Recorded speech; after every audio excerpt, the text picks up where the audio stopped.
গতকাল থেকে একটা ভিডিও আমরা দেখতে পাচ্ছি, সেখানে আপনি বলছেন যে আমার স্বাস্থ্য ভাই আমার সন্দেহের বাইরে না, আমার ওয়াইফও বাইরে না। এটা মূল ঘটনা কি আসলে, আপনি কি বোঝাতে চাচ্ছেন এটা বলে? মানে আপনি কি বলতে চাচ্ছেন যে আপনার চাচাতো ভাই বা আপনার এই ওয়াইফ তারা এই হত্যাকাণ্ডের সাথে জড়িত? আসসালামু আলাইকুম দর্শক, ময়না হত্যাকাণ্ড নিয়ে একের পর এক চাঞ্চল্যকর তথ্য বের হয়ে আসছে, যা জানলে আপনারা অবাক হতে বাধ্য হবেন। দর্শক, ময়নার বাবা হঠাৎ করে কি বললেন, যা জানলে আপনারা চমকে উঠবেন। তো দর্শক চলুন আর কথা না বাড়িয়ে বিস্তারিত দেখে আসি।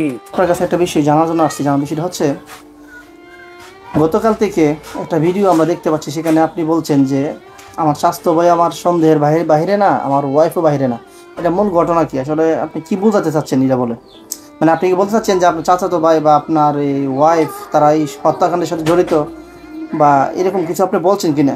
আমরা যে ভিডিওটা দেখতে পাচ্ছি যে আসলে ভিডিওতে বেশ কিছু বিষয় আপনি বলছেন, যদি আমরা অনেকে না বুঝি কিন্তু অনেক কিছু মন্তব্য করতেছি বা অনেক কিছু বলতেছি, তদন্তাধীন বিষয়ে এগুলো বলা আমাদের পক্ষে সঠিক না। তারপর আমরা নিজের মন মতো করে বলে যাচ্ছি। আসলে এই বিষয়ে আপনি কি বলবেন? দেখুন, আমার সন্তান আজকে 5 দিন হয়েছে মারা গেছে।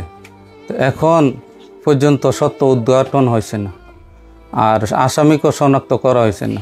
আর ওই দিন আমি যে বক্তব্য দিছিলাম, ওই বক্তব্যতে আমি বোঝানোর জন্য বলছি যে আমার সন্দেহের বাইরে কেউ না।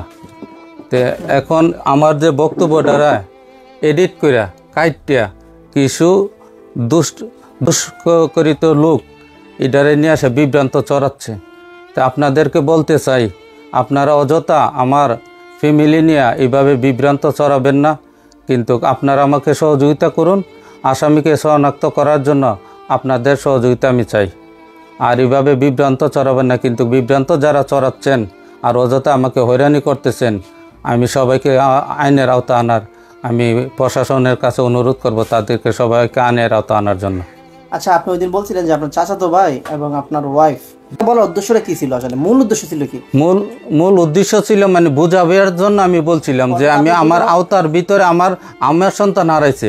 অর্থাৎ আপনি একটু আমি ক্লিয়ার করে বিষয়টা, সেটা হচ্ছে যে আপনি ওইখানে বোঝানোর চেষ্টা করছেন যে আমি আমার নিজেকেও সন্দেহ করি এবং আমার ওয়াইফকেও আমি সন্দেহের বাইরে রাখি না। অর্থাৎ মূল আসামি যতক্ষণ পর্যন্ত গ্রেপ্তার না হবে ততক্ষণ পর্যন্ত আপনি সবাইকে সন্দেহ করেন, আপনি এরকম বলছিলেন? জি, আমি এরকমই বলছি যে যতক্ষণ মূল আসামি ধরা না হয়েছে ততক্ষণ আমি আমার নিজেরই আমি সন্দেহ করি।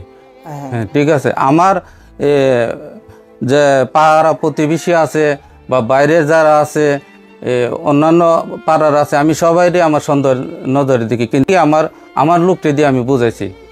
এখন মানে অর্থাৎ আপনি বোঝানোর চেষ্টা করছেন যে আমি বোঝানোর উদ্দেশ্যে মানে উদাহরণস্বরূপ বলছিলেন যে আমার ওয়াইফে সন্দেহ করি, আমার বাইরে সন্দেহ করি, আমার স্বাস্থ্য বাইরে সন্দেহ করি, অনেকেরই সন্দেহ করি, যতক্ষণ পর্যন্ত গ্রেপ্তার না হবে।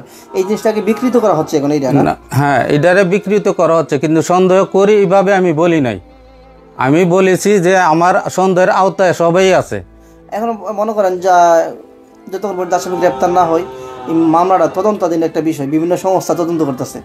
এইভাবে মন্তব্য যারা করতেছে এটা সঠিক করতেছে বলে মনে হয় আপনার?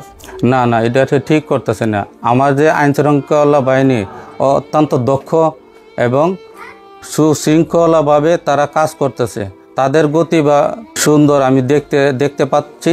কিন্তু আপনারা অযথা এইভাবে, আমি ধন্যবাদ জানাই আইন প্রশাসনকে, তারা অনেক কষ্ট শ্রম দিচ্ছে, কিন্তু আমরা যদি একটু সহযোগিতা করি, আমাদের যারা এই যে অপপ্রচার চালাচ্ছেন, আপনারা একটু সহযোগিতা করুন, অপপ্রচার না চালায় সহযোগিতা করুন এবং আসামিকে গ্রেপ্তার করার জন্য আপনারা একটু তৎপর হন।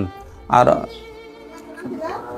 এখন আপনার কথার উপর ভিত্তি করে অনেকেই ফেসবুকে পোস্ট করতেছে যে আপনার ওয়াইফ অনৈতিক সম্পর্কে জড়িত, এটা সেটা, মানে যার যেমন মনে চাচ্ছে সেই রকম। যেহেতু আপনি বলছিলেন যে আমার ওয়াইফকে সন্দেহ করি, আমার স্বাস্থ্যকে সন্দেহ করি, এই জিনিসটা তারা ভুল ইনফরমেশন কিন্তু একটা দিকে গেছে, অনেকেই এটাকে বিকৃত করতেছে।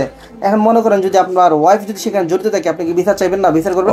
অবশ্যই আমি চাইবো, অবশ্যই চাইবো। আপনি বলতে চাচ্ছেন যে যেই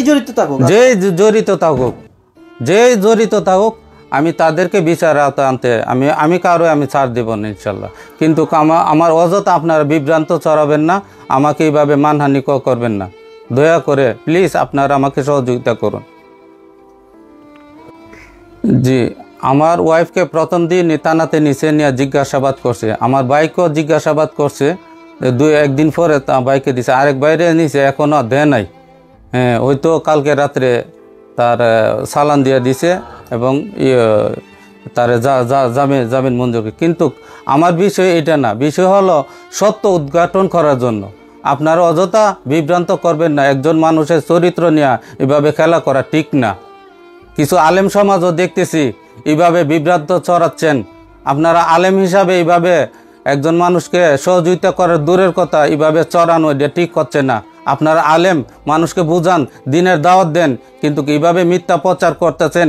আমার স্টেপটারে সরিয়ে গেছে এই জিনিসটা, এটা যে এই যে কথাটা আপনি সামনে একটু আগে বললাম, শুধু আলেম সমাজ না, অনেকেই করতেছে। আপনি যে অনেকেই করতেছে, আপনার এককভাবে আলেমকে না বলে আসলে আপনার দাবি হচ্ছে যে এটা এখন যে কোনোভাবেই যাতে এটা অপপ্রচার না চালানো হয়। হ্যাঁ, আমি এটা দাবি করি না হয়। যারা যারা এইভাবে চড়াচ্ছেন, দয়া করে আপনারা এইভাবে চড়াবেন না। আপনারা সঠিকটা যাচাই করেন, যাচাই করে আসে তারপর আমাকে সহযোগিতা করেন। আপনাদের কাছে যদি কোনো তথ্য থাকে, ফেসবুকে না লিখে অন্যান্য বিভিন্ন সংস্থা আছে তাদেরকে জানান, তাদেরকে বলুন, তাদেরকে সহযোগিতা করুন। ঠিক আছে, ধন্যবাদ। দর্শক, সম্পূর্ণ ভিডিওটি আপনারা দেখলেন এবং ময়নার বাবা কি বলেছে আপনারা বুঝতে পেরেছেন। দর্শক, সন্তান হারা ময়নার বাবা কি এর কি কোনো সুস্থ বিচার পাবে, নাকি শাক দিয়ে ধামাচাপা দেওয়া হবে? আপনাদের কাছে কি মনে হয়? কারণ বাংলাদেশে কিন্তু এরকম ঘটনা অহরহর ঘটেছে। একজনকে বাঁচাইতে আর একজনকে ফাঁসিতে ঝুলিয়ে দিয়েছে। এমন ঘটনা বাংলাদেশে ঘটেছে যে একজনকে অপরাধী বানিয়ে বছরের পর বছর জেলে রাখা হয়েছে। 15-20 বছর পরে জানা গিয়েছে যে ওই ব্যক্তি অপরাধী করেনি। এরকম ঘটনা কিন্তু বাংলাদেশে ঘটেছে। তো আপনাদের কাছে কি মনে হয়, ময়নার বাবা কি সঠিক সুস্থ বিচার পাবে নাকি বিচার পাবে না? আপনাদের মন্তব্য অবশ্যই কমেন্ট সেকশনে জানিয়ে দিবেন। তো আজকের এই ভিডিওটি এ পর্যন্তই। ভিডিওটি ভালো লাগলে লাইক এবং শেয়ার করে দিয়েন। চ্যানেলটি সাবস্ক্রাইব করে না থাকলে দয়া করে চ্যানেলটি সাবস্ক্রাইব করে দিয়েন। দেখা হবে নতুন ভিডিওতে। ভালো থাকুন, সুস্থ থাকুন। আল্লাহ হাফেজ।